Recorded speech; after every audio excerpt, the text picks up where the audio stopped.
First, ScrabbleScore. I understand that you honestly believe that you are helping a dear friend to stand up to a bully here, and few pursuits can be more noble. This, however, is not what you're doing. Let me illustrate a couple things. Luis Ignacio Lula da Silva is the president of Brazil. It says so on the websites for CNN, InfoPlease, and the BBC. That's independent verification, and that's more than a firm enough basis to conclude this. Oh yeah? Well, you have big feet. I have no doubt you can see the absurdity in this counter-argument, but can you say what the absurdity is? Can you describe it? The problem here is that instead of addressing the actual point, it tries to distract from it by hurling insults at the party who made it. True or not, this accusation is irrelevant.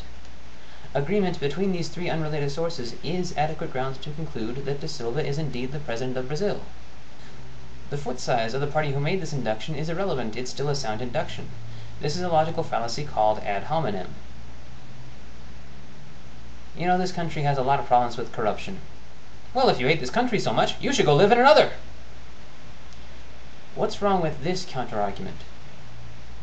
It addresses a point that hasn't been made. It's less of a counter-argument and more of an arbitrary accusation. Instead of addressing the words that have actually come out of the first party's mouth, it puts words in that party's mouth and addresses those words instead. It accuses the other party of having said something he hasn't said, and then insists on disputing that. This is a logical fallacy called the straw man. A much more memorable example came during the 2008 general election. Obama tried to make the argument that a defective plan is still a defective plan even if you shine it up. In an effort to illustrate this, he invoked a metaphor. He said, you can put lipstick on a pig, and it's still a pig. The Republicans immediately began attacking him for this horrendous act of calling Sarah Palin a pig. He hadn't done that. He hadn't said that. He hadn't called her a pig. When his words are taken in context, it's clear he hadn't even been talking about her. This was an attempt either to ignore what he actually had been talking about, or to distract others from it by putting words in his mouth.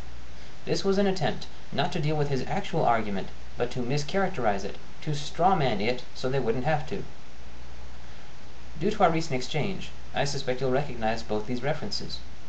When you're having a dialogue with someone who persists in using both, it gives you grounds to wonder if he or she even knows, has even heard the position you have actually expressed, the position he or she is allegedly trying to dispute. It compels you to wonder if you are actually in this conversation.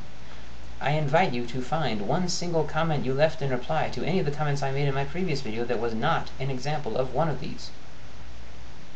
Second, Eli. In our original discussion, what set me off wasn't that you dared to utter those three little words. When you make that allegation, you strawman my position. What set me off was that you avoided the question and mischaracterized, strawmanned, my argument.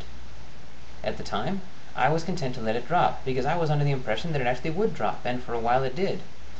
But now I see it's only a matter of time before it surfaces again with the same straw man. So no, Eli, I won't just let it go this time. Additionally, I won't be discussing this with either of you in PM anymore. I've learned my lesson there. If you want to misrepresent my position, if you want to put words in my mouth, you will have to do it where all the world can see it. Now, Eli, I'm going to go out on a limb here. Maybe pretty far out on that limb, but I'm under the impression that I can make a few educated guesses about you. This past week, there has been a little buzz on the web about how a woman at a town hall style meeting told President Obama that she's tired of trying to argue in defense of him and his policies. I'm paraphrasing, but that's essentially what she said. Her fatigue is understandable. After all, with the end of the recession now a year behind us, many are still feeling its effects, and with the looming election, the Republican propaganda machine is in overdrive. It's also understandable given the tendency, whenever one political party or the other wins both houses of Congress and the presidency in one general election, to lose the Congress in the next midterm. This doesn't happen every single time, but it is the historical norm. But the causes of her fatigue are also understandable. It should not surprise us that the end of a recession isn't necessarily the end of a financial crisis. Gross domestic product is tallied on a quarterly and annual basis. When at least two sequential quarters show a decrease, then we have what is officially recognized as a recession. It continues until comes a quarter that shows an increase, and this is recognized as the official end of the recession. This is what happened a year ago. But there's the point at which the GDP stops decreasing, the transition from recession to recovery, and the point at which the GDP has grown back to where it was before the recession began, which is the most likely end of the financial crisis. Just because the GDP has stopped losing ground doesn't mean that it has gained back all the ground it lost. Those are different milestones. There are various economic indicators, some of which are leading indicators, meaning that they are among the first to manifest economic changes, and others of which are lagging indicators, meaning that they are among the last to manifest economic changes. The employment rate is an economic indicator, and one of the trickier ones, given that when it comes to recessions it's a leader, but when it comes to recoveries it's a lagger. In other words, it's one of the first indicators to drop, and last indicators to rise again. This is one reason why job growth remains so sluggish. It's also no surprise that this is how it has been on Obama's watch. He warned us it would be. I'm paraphrasing again, but he said right there in his inaugural address that the problems that confront us will not be resolved quickly. With his statement, he was acknowledging entropy. It always takes more time to clean a mess up than to make it. It always takes more time to fix something than to break it, no rhyme intended. To borrow his favorite metaphor these days, it always takes more time to dig the car out of the ditch than to drive into it in the first place. So much longer it seems that some are counting on us to forget how it ended up there. So in light of all this, I can say with complete sincerity that, although a lot of us are still struggling, the economy is in a much better place than it was a year ago.